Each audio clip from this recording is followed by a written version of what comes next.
parole est à Madame Stéphanie Pernaut-Baudon.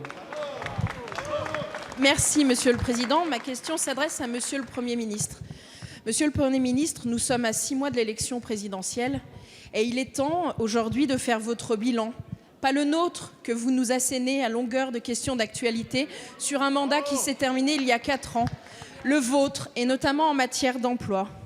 La croissance aujourd'hui en France est très faible. La plupart de nos collègues européens ont un taux de croissance plus important que le nôtre parce qu'ils ont eu le courage de mener des réformes structurelles dans leur pays, des réformes difficiles, mais qui ont permis de tenir, notamment en Italie et en Allemagne. Qu'avons-nous fait, nous, aujourd'hui ? Vous avez ouvert les vannes des dépenses publiques et vous avez fait en sorte de servir toutes les personnes qui étaient censées voter pour vous. Vous avez fait peser sur les ménages un choc fiscal insoutenable, notamment dans les classes moyennes.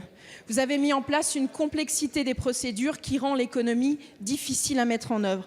Et vous avez tué l'entrepreneuriat. La dette publique, ce sont aussi, à 6 mois de l'élection présidentielle, l'ensemble des cadeaux que le président de la République offre en se levant le matin à des catégories qui demain pourraient voter pour lui, parce qu'il est en train de se noyer au bord de la noyade. Le problème aussi que vous avez mis, c'est la formation. Vous avez mis en place le plan emploi-formation. Vous avez demandé sur la dette, financée à 1,3 milliard sur la dette, à Pôle emploi de mettre dans les régions en place des formations professionnelles. Votre objectif, c'était l'inversion de la courbe du chômage. Vous n'y êtes même pas arrivé. Qu'en est-il de ce plan formation-emploi ? Où en sommes-nous de ce plan formation-emploi ? Des personnes ont cru aller dans des formations et en définitive ne trouveront pas d'emploi ensuite. C'était une imposture. Alors, Monsieur le Premier ministre, quand vous êtes capable de dépenser 1,3 milliard sur la dette pour inverser une courbe du chômage qui ne s'inverse pas parce que vous êtes inactif, de quoi allez-vous être capable de nous dire dans le cadre de votre bilan ? On aimerait connaître votre bilan en matière d'emploi et savoir comment vous allez faire pour justifier 4 ans aujourd'hui d'inaction en matière d'emploi. Merci. La parole est à Monsieur le Premier ministre Manuel Valls.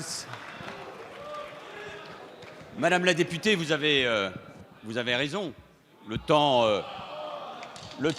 Attendez la suite. Le temps du.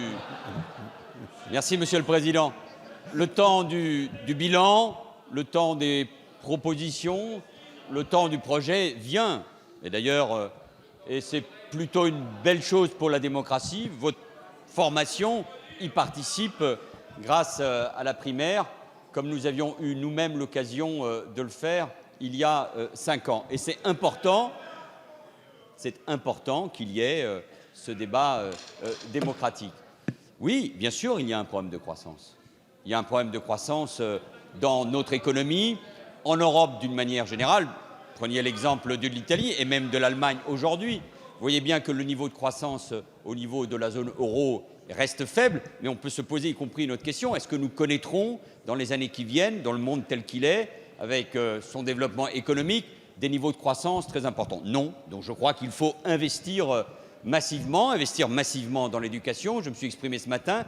Investir massivement dans l'industrie, parce que vous auriez pu commencer par là, et je vous le dis très honnêtement, Madame la députée, ce n'est pas pour renvoyer un bilan, mais ce qu'il faut reconnaître, c'est que dans les années 2000, alors que l'Allemagne faisait un certain nombre de réformes coûteuses mais utiles, nous perdions notre économie et notre industrie en compétitivité. Et ce que je remarque, Christophe Sirugue aurait pu le remarquer, c'est que le niveau aujourd'hui industriel, ce déclin, cette baisse de notre industrie s'est stoppée et que nous reprenons parce qu'il y a le PIA, parce qu'il y a l'industrie du futur, parce que nous investissons aussi dans les énergies renouvelables, dans la transition écologique.